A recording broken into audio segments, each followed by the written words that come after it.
Por volta de 600 a.C., Nabucodonosor II era senhor do novo Império Babilônico, cobrindo todo o Oriente Médio, da fronteira com o Egito até a divisa com os medos e persas, no que era o antigo território do Reino do Elão. Mas enquanto isso, chineses estavam inventando a impressão, descobrindo o uso do ferro, e o filósofo Lao Tse estava nascendo. Os lídios começaram a usar moedas e que comercializavam com os gregos, que haviam inaugurado o templo de Zeus Olímpico na Grécia. No Egito, o farol havia sido inventado e na Índia era a época dos reinos chamados de Mahajanapadas.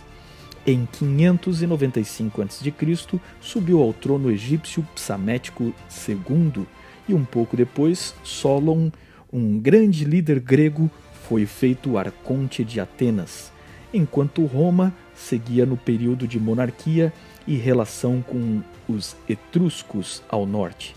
Cartaginenses se expandiram pelo Mediterrâneo oeste e norte africano, enquanto colônias gregas floresciam ao oeste até o Mar Negro, a ponto de nascer a era dos seus filósofos.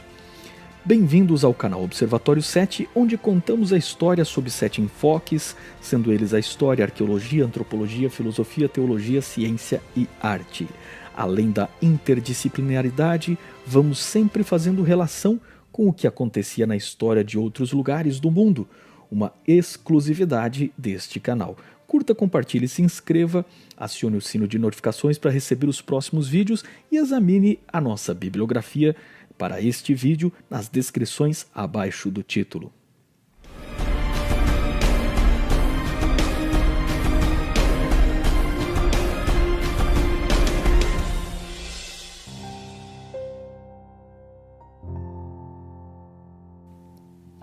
Para contar como Jerusalém caiu em situação tão terrível, precisamos voltar um pouco no tempo, 3 séculos antes, quando os profetas vinham advertindo de que um dia o juízo chegaria a Jerusalém. A capital de Judá era culpada por conhecer a lei de Deus e ser um péssimo exemplo aos demais povos. Profetas como Sofonias chamaram este dia de o grande dia do Senhor, o dia de juízo, e insistiram que estava perto, como dito em Sofonias 1, verso 14. Mas por séculos os profetas falaram e nada ocorreu. A história de Jerusalém é uma tipologia escatológica, ou seja, ela ilustra o que ocorrerá no final dos tempos. Então, por que as profecias a respeito dos eventos finais da história da Terra parecem demorar tanto a se cumprir e por que Deus permite que os ímpios façam piada de que ele não intervém na história? A resposta pode ser obtida estudando a história da queda de Jerusalém. Durante muitos séculos, na fase final da monarquia de Judá, pessoas honestas viram o poder dos maus e se questionaram por que Deus não tomava uma atitude. Estas ansiosas interrogações foram pronunciadas pelo profeta Abacuque em um dos livros mais honestos, mostrando a dor, indignação e dúvidas de um profeta. Ele disse ao próprio Deus, abre aspas, até quando, Senhor, clamarei eu e tu não me escutarás? Gritarei violência e não me salvarás? Por que razão me fazes ver a iniquidade e ver a vexação? Por que a destruição e a violência estão diante de mim? Há também quem suscite a contenda e o litígio. Por esta causa a lei se afrouxa e a sentença nunca sai, porque o ímpio cerca o justo e sai o juízo pervertido. Fecha aspas, Abacuque 1, 2 a 4. A resposta de Deus foi que ele faria seu propósito se cumprir enviando juízos às nações através de sua providência e modelaria o plano das nações, erguendo Babilônia para punir a arrogância e crimes dos reinos, inclusive de Judá. Da perspectiva dos profetas judeus, para Deus, todos os povos estão debaixo de seu poder, sabedoria e propósitos, sejam os ímpios, idólatras ou os justos. Neste sentido, diferente dos demais deuses nacionais e étnicos dos outros povos, para os profetas hebreus, Deus era Deus sobre todos os povos, que agem livres dentro das oportunidades que receberam do Criador, mas não podem escapar ao plano final de Deus ou seu julgamento. Deus respondeu ao profeta descrevendo os caldeus que seriam enviados para punir os reis corruptos de Judá, pois assim como os reis de impérios governavam sobre reis vassalos, da perspectiva do profeta hebreu, Deus reinava sobre tudo e todos. Assim, o modo como Deus se revelou no Antigo Testamento foi o modo no qual as pessoas viviam e poderiam entender os atos de Deus. Um dos princípios do estudo da história é não ler o passado de maneira como vivemos no presente, ou incorreremos em anacronismo e tiramos o passado do seu contexto. Na Bíblia, Deus se revela na maneira e cultura que os povos do passado puderam compreendê-lo, de forma que, para aquela época, Deus se revelava a eles como um rei em seu trono, soberano sobre as nações, que enviava juízos como os reis que eles conheciam enviavam juízos aos estados rebeldes. O profeta ouviu a resposta para suas queixas sobre a indiferença de Deus. Abre aspas, pois eis que suscita os caldeus, nação amarga e impetuosa, que marcha pela largura da terra para apoderar-se de moradas que não são suas. Eles são pavorosos e terríveis e criam eles mesmos o seu direito e a sua dignidade. Fecha aspas, Abacuque 1, 6-7. Os caldeus são descritos nos próximos versos tendo uma cavalaria imbatível, guerreiros que riem dos reis e cujo o Deus deles é o próprio poder. O profeta ficou tão assustado com a resposta que concluiu que morreriam todos eles e ainda se questionou se realmente tais coisas ocorreriam. Então, para um povo que achava que, por simplesmente ter o templo em sua cidade, era garantia de que eram o povo eleito e por isso nada lhes ocorreria, Deus mostrou a Abacuque o sentido da verdadeira religiosidade. Abre aspas, o justo pela sua fé viverá, fecha aspas.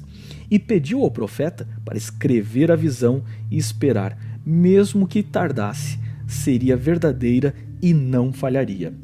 Algumas pessoas reclamam da inação de Deus na história, mas quando Deus entra na história, concluem que a inação, na verdade, é um tempo de oportunidade para o arrependimento dos maus. Nem os caldeus escapariam ao juízo, pois o capítulo segue contando que Deus decretou 5 ais sobre os caldeus. Um ai, na linguagem bíblica, é o juízo mais severo que existe.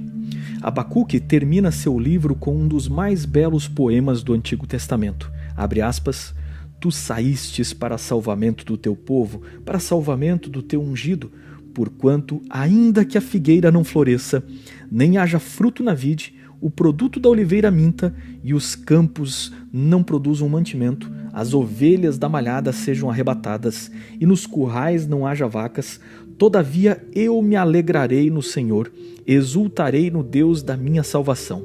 Yahweh, o Senhor é a minha força. Fecha aspas. Profecias como estas ecoaram por séculos até que um dia finalmente se cumpriram. E como já vimos em episódios anteriores, os caldeus derrubaram a Assíria, venceram Judá, levaram uma amostra de cativos, entre eles os profetas Ezequiel e Daniel, que profetizaram em território babilônio, enquanto reinou o último rei de Judá, o inapto Zedequias, que foi entronizado pelo próprio Nabucodonosor em 597 a.C., ficando como vassalo dos caldeus.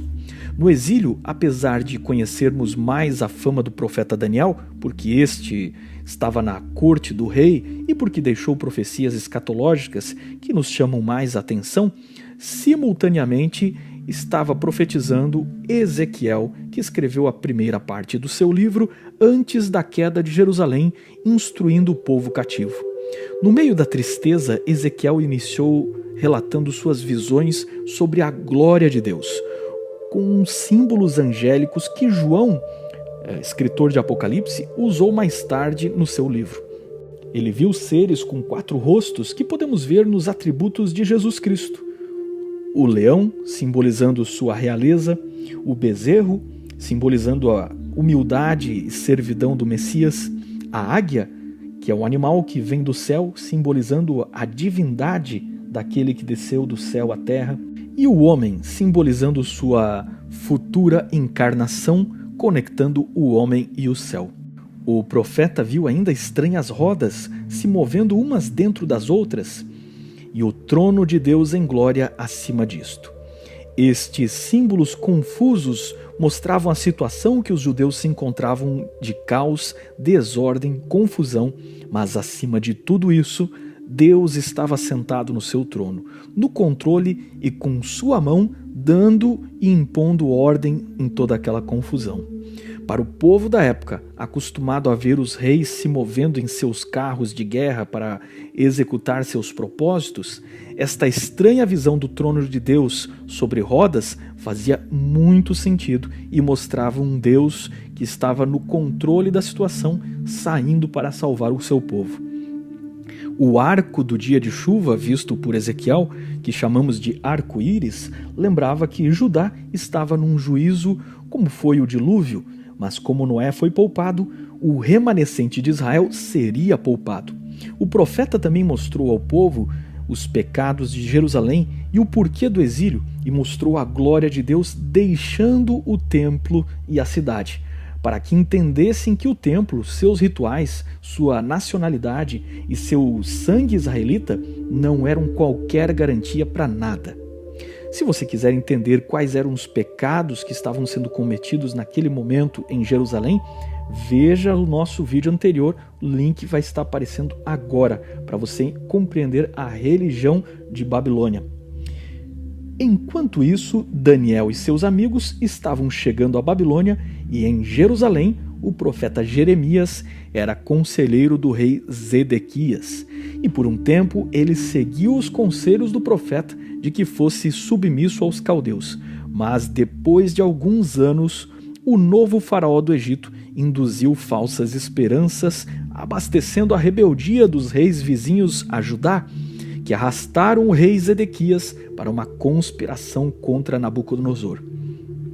Jeremias implorou ao rei que abandonasse essa ideia que traria a morte certa a todos, mas o orgulho nacionalista da elite ao redor do rei Zedequias era incapaz de reconhecer erros, incapaz de reconhecer a superioridade militar dos caldeus e incapaz de confessar seus pecados de idolatria e desrespeito à lei de Deus. Para eles, seu discurso era que, sendo o povo eleito, triunfariam porque tinham o templo e Deus ao seu lado, contanto que não obedeciam os seus mandamentos e sempre tinham justificativas para isto. O partido anti-Babilônia e pró-Egito logo arrumou falsos profetas que defenderam que Deus era poderoso e os livraria do jugo babilônico, e criaram uma euforia no povo. Como distinguir um profeta verdadeiro do falso? Um dos princípios é que o espírito do profeta está sujeito aos próprios profetas, de modo que há uma harmonia de ideias reveladas pela Bíblia. Um profeta não pode contradizer o outro, estando sujeito aos profetas mais antigos. É por isso que gastamos o início deste vídeo para estabelecer que séculos antes de Jeremias, Isaías, Abacuque e muitos outros já tinham dado a mesma mensagem que o profeta Jeremias. O mesmo erro é cometido hoje, pegando textos de Paulo, Pedro ou qualquer outro e tentando contradizer os profetas do Antigo Testamento, aliviando o que Deus pediu, tentando fazer obrigações menores e um caminho mais largo para o cristianismo. Nada é mais enganoso do que este tipo de leitura da Bíblia, pois o Espírito que inspirou Paulo é o mesmo Espírito que inspirou Ezequiel e Jeremias. Portanto, sua teologia é a mesma, e se isso não foi entendido, simplesmente é sinal de que você não entendeu o que o texto diz. Nabucodonosor preparou-se para se vingar dos rebeldes em Jerusalém e veio no 9º ano do rei judeu, sitiando a cidade com todo o seu exército. O desespero bateu, Mas devido aos movimentos entre babilônios e egípcios, Nabucodonosor aparentemente retirou-se, e neste meio tempo os falsos profetas se entusiasmaram enquanto Jeremias mantinha seu discurso de submeter-se à Babilônia, pois Deus tinha um propósito nisso. Acredita-se que tenha sido neste momento que a Arca da Aliança tenha sumido. Ela não é citada como tendo sido levada para a Babilônia, e sendo Jeremias um profeta e também um levita, é possível que ele e outros levitas piedosos, prevendo a destruição do templo, tenham escondido a arca em alguma caverna ou outro lugar na qual permanece imperturbável até hoje. Embora existam muitas teorias sobre seu paradeiro, é deste momento em diante que ela some da história, e caso tivesse sido destruída ou levada pelos caldeus, certamente os profetas teriam descrito isso. É provável que ela realmente seja o último grande tesouro da arqueologia, bem escondido até hoje. Mas Zedequias era um líder fraco e, não querendo contrariar a elite ao seu redor e temendo perder a liderança, cedeu aos profetas falsos, mesmo diante dos apelos de Jeremias, e considerou Jeremias como traidor, mandando prendê-lo. A prisão do profeta seria o modo pelo qual Deus o protegeria no momento final da cidade. Até o fim, o rei fraco se encontrava secretamente com o profeta, mas era incapaz de voltar atrás devido à pressão popular. E no final dos tempos, não será também assim? Um mundo que se diz religioso vai entrar em crise, e líderes fracos, que em secreto conhecem a mensagem da Bíblia, mas não serão capazes de dizer o que o texto profético diz? Jesus perguntou: porventura achará fé na terra quando vier o Filho do Homem? Os caldeus vieram em 587 a.C., com força total, e o cerco levou a cidade à penúria e destruição descritas no livro de Lamentações de Jeremias. Cessou o júbilo de nosso coração, converteu-se em lamentações a nossa dança, caiu a coroa da nossa cabeça, ai de nós, porque pecamos. Fecha aspas, Lamentações 5, verso 15 a 16. O mais triste poema da Bíblia conta como os valentes emagreceram de fome dentro da cidade, cercada até que lhe apareceram os ossos, e como mães no desespero da fome, cozinharam seus próprios filhos e comeram seus mortos, tamanha era sua penúria. As descrições da fome, da miséria e da tragédia final, com a entrada dos babilônios, faz a destruição do templo parecer quase nada. O profeta conta como os caldeus mataram crianças e velhos, estupraram as jovens e fizeram cativos. Jerusalém colhia os resultados de sua teimosia, e Deus os entregou na mão do inimigo, que era impiedoso. Aquela demora de Deus em agir agora não era motivo de reclamação, nem de piada. Agora todos entendiam que Deus tinha dado tempo para eles se arrependerem, coisa que eles nunca fizeram. E foram responsáveis, inclusive pelos inocentes que estavam sob seu poder, e eles deixaram perecer na cidade. Por isso Ezequiel disse que viu a glória de Deus deixando a porta da cidade. Ezequiel falou de um povo dando as costas para o santuário, ignorando os 10 mandamentos que eram guardados lá dentro do santuário. E então Deus foi embora e os deixou por si mesmos, porque eles tinham virado as costas para a lei de Deus e dado o rosto em adoração a outros mandamentos do Deus solar. Os profetas estavam ensinando que a tragédia de Jerusalém é o que acontece quando o povo professa religiosidade formal, nominal, mas na prática dá as costas para a lei de Deus. Zedequias, o último rei de Jerusalém, foi feito prisioneiro e seus filhos foram mortos diante dos seus olhos por Nabucodonosor, que em seguida o mandou cegar para que a tragédia fosse sua última lembrança visual. Depois ele foi arrastado até Babilônia, onde morreu de forma miserável.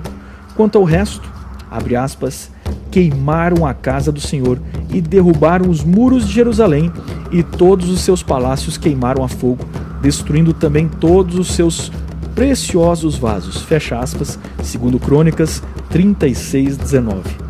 A respeito de Jeremias, abre aspas, Nabucodonosor, rei de Babilônia, havia ordenado acerca de Jeremias a Nabuzaradã, capitão da guarda, dizendo: toma-o e põe sobre ele os teus olhos, não faças nenhum mal, antes, como ele te disser, assim procederás para com ele. Fecha aspas, Jeremias 39, 11 e 12.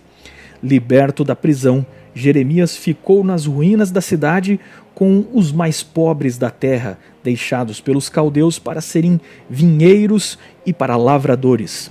Sobre esses, os babilônios puseram Gedalias como governador, que poucos meses depois foi traiçoeiramente morto. O povo pobre, depois de haver passado por tantas provas, foi finalmente persuadido por seus líderes a buscar refúgio na terra do Egito. Contra esta medida, Jeremias levantou sua voz e protestou. Abre aspas, não entreis no Egito, fecha aspas, apelou o profeta. Mas o conselho inspirado não foi ouvido e todo o resto de Judá, homens, mulheres e meninos, fugiu para o Egito. Não obedeceram à voz do Senhor e vieram até Táfnis, conforme registrado em Jeremias 43.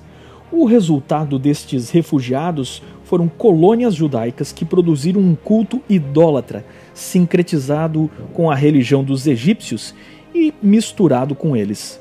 Foram severamente repreendidos por Jeremias, que terminou sua vida e ministério profético com seu livro de Lamentações que conclui, abre aspas, Tu, Senhor, permaneces eternamente, e o teu trono de geração em geração.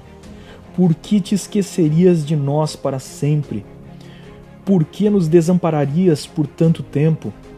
Converte-nos, Senhor, a ti, e nós nos converteremos. Renova os nossos dias como dantes. Lamentações 5, 1-3, 7, 8, verso 17 e verso 19 a 21. É assim que Jeremias não só foi o grande profeta da hora final, mas provavelmente tenha sido o profeta que salvou muitos dos escritos antigos e escreveu o livro de Reis, que em nossas Bíblias está dividido em 2.